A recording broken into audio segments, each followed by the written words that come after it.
لو بني آدم خد جرح في ضهره كده 30 غرزة بسكينة وساب الجرح ده، ما تكلّفش مسؤولية إنه يعالجه ويخيّطه، وخياطة تجميل كمان عشان ما يبانش بعد كده، وياخد الأدوية والمضادات الحيوية اللي تتم تمام العافية من الجرح ده، لو ما تحمّلش المسؤولية دي وعاش بالجرح مفتوح، مش هيعرف يمارس أي نشاط بطبيعية. لو واحد عنده جرح في صباعه وأنا لمسته هتسمع منّه يا عم حد كلمك ده أنا لمسة بسيطة، ما أنت مش واخد بالك، هنا في وجع لم يتم منه العافية، ولم يتحمل صاحبه رحلة الشفاء للآخر، هو ده بالضبط التمن اللي إحنا جايين ندفعه النهارده، تمن استرداد قيمة نفسك لو اتكسرت. أي حد فينا ما حدش فينا كبير على الأزمات، أي حد فينا ممكن يحصل له حادثة في حياته، خيانة مُحِب، أزمة مالية كبيرة فيها خسارة يمكن كانت بسبب إما خيانة شريك أو تصرُّف ما كانش ذكي خسّره كل فلوسه، ذنب كبير بينك وبين الله يسقّطك أنت من نظرة نَفْسك، مش عايز أبُص في المراية أشوف وشّي من كتر ما أنا حاسس بالعار، ده أكِن واحد حصلت له حادثة واتكسّر، هو مسؤول يتعالج، ويتعالج بطريقة فيها تمام العافية عشان يعرف يستأنف حياته وهو شخص سَوِي. لأن كتير مننا من اللي ما دفعش تمن استرداده لقيمة نفسه بعد كسرة بيدفع ناس فواتير هم ما لهمش ذنب. بسم الله الرحمن الرحيم، اللهم صل على محمد وعلى ال محمد. ازيكم يا حبايبي؟ عاملين ايه؟ وحشتني خالص من الفيديو اللي فات. جبت لكم بفيديو جديد النهارده، يا رب يعجبكم. بصوا بقى، بسجل لكم الصوت الساعه، استنى اقول لكم الساعه كام. الساعه دلوقتي 7:07 بالظبط، بس بتاع اليوم ده كان بتاع امبارح. جوزي صحيت من النوم كده اهوت، كانت ياسمين بنتي قالت له انا نفسي في محشي كالعاده، وراح مبدع لي كده، وراح جايب لي ورق عنب، وراح جايب لي ملوخيه خضراء، وبيقول لي ايه، يلا وريني شطارتك، انت مش نافعه في حاجه ابدا. بصوا بقى، انا هوري له نفسي النهارده وانتوا احكموا. مسكت الاكل ده كله، نضفته وغسلته وغسلت الفاكهه وحطيتها في التلاجة. واقول لكم بقى عشان خاطر انا برجع للفيديو الاصلي وكده عشان اعرف الاسعار يعني.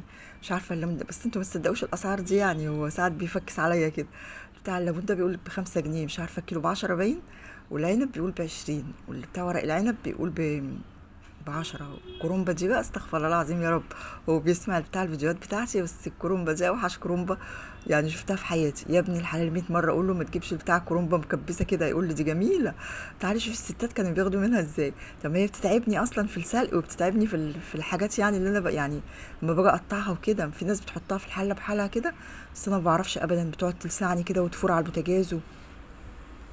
انا بحب افرطها كده وافتح الورق من بعضه واحط يعني كام ورقه كده في الحله لغايه ما ايه، ما اخلصها كلها. لكن ما بعرفش اسلقها كده، يعني اضطريت ان انا احطها في الحله بعد ما طلعت منها كذا ورقه كده، عشان هي اصلا ما كانتش راضيه تطلع من بعضها. راح قايل لي شمرك منك كده، ووريني شطارتك، ووريني انت هتعملي ايه من غيري. فهو ليه حق الصراحه، ربنا يخلي لينا يا رب وكتر خيره وكل حاجه. بس هو بيوفر عليا الصراحه. الستات بتبقى بتنزل هي بتجيب طلباتها وكده، بس انا انتوا عارفين ما عنديش وقت، كفايه عليا النوم اللي ملخبط. بصوا بقى، ده فينو كايزر كده كان جايبه، بس انا كنت فطرت الصراحه قبل ما هو يجي. كان جايب طعميه سخنه كده والله كانت جميله، بس انا كنت سلقت بيضه بقى كده واكلت لقمه كده قبل ما هو يجي. لو اعرف ان هو هيجيب الفينو الحلو ده اللي انا بحبه ما كنتش فطرت. بس هو يا دوبك انا اكلت من هنا، وراح هو ايه، فتح الباب من هنا. فمسكت بتاع الفراخ بتاعتي، بس مش عارفه اقلل بتاع الاسعار والله، ولا نسيت الصراحه اسال على سعر كيلو الفراخ بقى بكام. بس انتوا عارفين يعني مبقاش في حاجه رخيصه الحمد لله. فمسكت الفراخ بقى، طبعا شغاله بايد وبعمل بصور بايد، فمش عارفه خالص الحته اللي انا بوري لكم بشاور لكم عليها دي، بنضفها خالص، بطلع كل الحاجات اللي هي الزياده دي، وحطيت لها دقيق، وحطيت لها ليمون كده وملح وبتاع الشوربه بقى بتاعت الفراخ دي. احنا بصوا، انا على قد ما انا بحبشها كده، بس انا ما بحبش اعمل بيها الاكل خالص. حطيت لها طماطمايه وليمونيه وبصلايه وجزرايه وورق لورا وبتاع، بسلق بيها الفراخ كده بس، وبروح رمياها، وبطلع شوربه من عندي من الفريزر للمحشي اللي انا هعمله. بنتي ياسمين بقى ايه، عايزه محشي ورق عنب، وهو عايز كرنب. فبيقول لي وريني شطارتك بقى، هتعملي ايه النهارده. الصراحه كان في الوقت ده كده كنت بكلم يعني ابني وبنتي اللي هي الكبيره، يا بنتي الحلال تعالوا كلوا معانا وتعالوا اتغدوا معانا وكده. اصل يا ماما بنتي عندها درس، اصل يا ماما ما اعرفش ايه فين. قلت لها طب عرفيني عشان خاطر انا بحبش اعمل الاكل يعني بيت وكده، بنحب الاكل يبقى صبح بصبح كده، حتى لو انا هحشي محشي بحشي المحشي في نفس اليوم عشان يبقى صبح يعني وكده، عشان ياسمين بنت الاكابر ما بتحبش تاكل الاكل بايت. فلا يا ماما هرد عليك اخر النهار. ومحمد ابني لا مش جاي، لا مش جاي. فين بقى لما سلقت بتاع الورق العنب كده وسلقت الكرنب وعملت الصلصه وبتاع. وفين بقى خالص يعني بعد ما سلقت بتاع الفراخ كمان، قالوا لي ان احنا جايين احنا الاتنين، هي وعيالها وابني يعني وكده ومراته.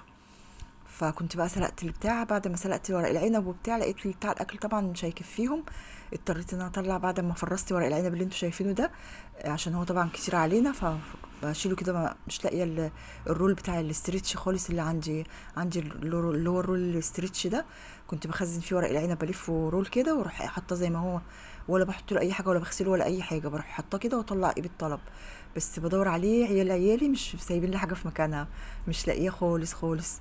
فهضطر ان انا اشتري واحده غيرها يعني وكده. فرحت حاطاه في كيس كده وخلاص بتاع التلاجة، بطلع منه الهواء واربطه جامد واروح حاطاه في الفريزر. يعني انا مش بغيبه، احنا بنعمل محشي كتير. فراحت بقى هي لما قالت لي انا جايه وابني قال لي انا جاي، اضطريت ان انا اطلع بقى يعني تاني واطلع صلصه تاني. وكان جايب لي شبت وبقدونس كده ياكل المصريين كلهم.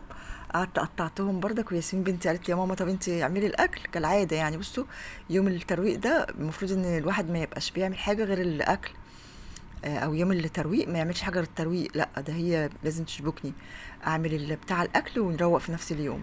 فصراحه ربنا قلت لها انا مش ما عنديش وقت بقى ان انا اعمل معاكي الترويق، روقي انت. مسكت الريسبشن كده، كنسته ومسحته ونضفته وعملت الحمام دعكته وبتاع ولفت على الشقه لفه كده. وانا بقى كنت محتاسه زي ما انتم شايفين كده، المطبخ كان حر نار النهارده. ورحت ماسكه بتاع الحاجه بتاعتي بقى كده، قطعت البقدونس زي ما انتم شايفين، ومسكت الملوخيه خرطتها قرطفتها طبعا وغسلتها الاول بخل وبتاع. وكل الاكل ده عملته لوحدي. بس هي بقى ايه، جت على الاخر كده وقلت لها انا هقعد بقى نحشي المحشي كده. بتاع لما قالوا لي بقى ان هم جايين، فبقت هي تناولني الحاجه من المطبخ، اعملي كذا واعملي كذا. بقت تعمل وهي مقدره. كنا مطبقين الصراحه من قبلها بيوم، بس بقى ايه كنا تعبانين جدا.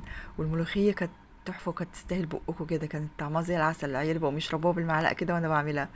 بس عملت بقى بتاع المحشي ورق العنب كده زي ما انتم شايفين، حله صغنطه كده. هو ورق العنب اللي اتاكل الصراحه يعني على الاكل. والبتنجان ده كان عندي كام بتنجانه كده في التلاجة، فقلت اعملهم للعيال يعني بيحبوه. والاكل زي ما انتم شايفين كده فضلوا ياكلوا منه يعني لغايه الفجر. والله كان هما يعني بيسهللوا كده، بس انا اللي نمت بدري في اليوم ده. وادي الفراخ دهناها كده، سلقناها ودهناها صلصه كده على معلقه زيت على حبه تتبيله وبتاع. وانا عملت معاكم الاكل ده كتير جدا، بس انا حبيت اشاهدكم على جوزي. وجوزي بقى لما هم لقاهم جايين وكده راح نزل جايب وركين تاني عشان هم بيحبوا الاوراق وكده. مرات ابني بقى عملت السلطه كده، عملت حبه سلطه. والاكل والله العظيم يعني بتاع السلطه دي تفضل منها، والملوخيه تفضل منها، والمحشي اللي هو الكرنب ده اتفضل منه. يعني قعدوا ياكلوا منه لغايه الفجر، بقوا سهرانين كده وبيعملوا حاجات حلوه. وكانوا عايزين نعمل لهم بقى عجاين وحاجات زي كده، بس قلت لهم انا تعبانه جدا ومطبقه من قبلها بيوم. فسقطت كده على الساعه 11 كده، نمت بقى، ما صحيتش الا على اذان الفجر. فعايزاكم بقى تقولوا له بقى انا شاطره ولا مش شاطره بذمكم، وقولوا له بقى ايه رايكم في الاكل كده، احمر وجميله ويستاهل بقكم. بصراحه والله العظيم يوم المحشي ده بيبقى متعب جدا، وخصوصا لما الواحد يعمله كده من الالف لليه. فهنا بقى في اللحظه دي بقى واحنا بنغرف كده، بيبقى ايه، بيبقى يعني كله عمال يلا يا ماما يلا يا ماما، وانا بقى اخر روقان وعماله بصور. فبيبقوا كلهم بقى موحوحين من الجوع كده. تعالوا كلوا معانا، يا رب الفيديو يكون عجبكم. حبيت اوري له شطارتي كده بس، واقول له ان انا ايه ست بيت شاطره اهوت وشيله، عملت كل حاجه لوحدي. يلا هما بيساعدوني كده كتر خيرهم وكل حاجه، بس طبعا ايدي لوحدها ما تسقفش. يعني انتوا عارفين بتاع الحاجات دي بتبقى عايزه مساعده. ياسمين كتر خيرها روقت معايا الشقه وبقت تعمل معايا حبه حاجات كده في المطبخ. بس طبعا الاساس هو انا يعني، والتاتش هو انا، والنفس هو انا. بنتي الكبيره بصراحه بتقول لي يا ماما انت عارفه زي ما تكوني حاسه بيا، انا كنت نفسي في الكرنب ده امبارح، كنت لسه بفكر فيه. فقلت لها يلا يا ست القلوب عند بعضها اي خدمه، يلا بس على الله يعجبكم وكده و...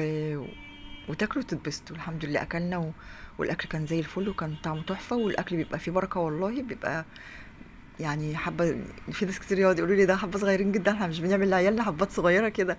والله انا عيالي مش اكلين خالص الصراحه، بناكل الاكل وفي الاخر بتفضل منه. يعني انا قمت الصبح على اذان الفجر كده، لقيت لسه في محشي كتير في الحله وكده. عبيتهم كده ورحت شايله لهم بقى لتاني يوم. مش عارفين بقى نعمل اكل ايه النهارده، خليكم معايا كده بس تبعوني كده اهوت. والله العظيم فيديوهاتي جميله، ومش عارفه يعني الناس مكرفين فيديوهاتي ليه، مش عارفه يعني. المفروض ان انتوا الفيديوهات دي يعني في قنوات كبيره جدا الفيديوهات دي بتضرب معايا، بس يلا الحمد لله انا راضيه وكده يعني كده صابره وانا عارفه ان ربنا يعوضني خير ان شاء الله. وبعدين بقى ايه، جوزي كان جايب لي طماطم دي كانت من كذا فيديو كده، فقلت بقى هتدبل في التلاجة. مسكتها هي كمان، حطيت غسلتها كده ونضفتها وحطيتها على النار من غير ميه ومن غير اي حاجه خالص. حطيت لها معلقه سكر بس عشان الحموضه بتاعت الصلصه، وسبكتها كده لغايه ما بتطرى كده معايا خالص، وبسيبها لغايه ما تستهدى كده، واروح ضربها في الخلاط. مش بحب اصفيها عشان اكتريتها بستعملها في المحشي، وبروح ضربها في الخلاط كده واروح معبيها في اكياس بتنفعني بقى في وقت زنقه زي كده. اروح مطلعه الكيس كده وعلى طول واروح عامله بيه الاكل بتاعي. بس هو ده الفيديو بتاعي، يا رب يعجبكم، ويا رب تعملوا لي عليه لايك، ويا رب تعملوا لي عليه تعليق، لان التعليقات واللي هي اللايكات دي هي اللي بترفع الفيديوهات بتاعتي. وانا حظي الحمد لله يا رب العالمين، يعني انا راضيه بحظي، ربنا مأجل لهدف يعني. انا صابره صراحه ومستنيه عوض من ربنا. مستنياكم بس تقولوا لي كلمه حلوه، وايه رايكم؟ قولوا جوزي كده كلمه عشان خاطر هو بيتفرج على الفيديوهات وبيقرا التعليقات. قولوا مراتك شاطره ولهلوبه.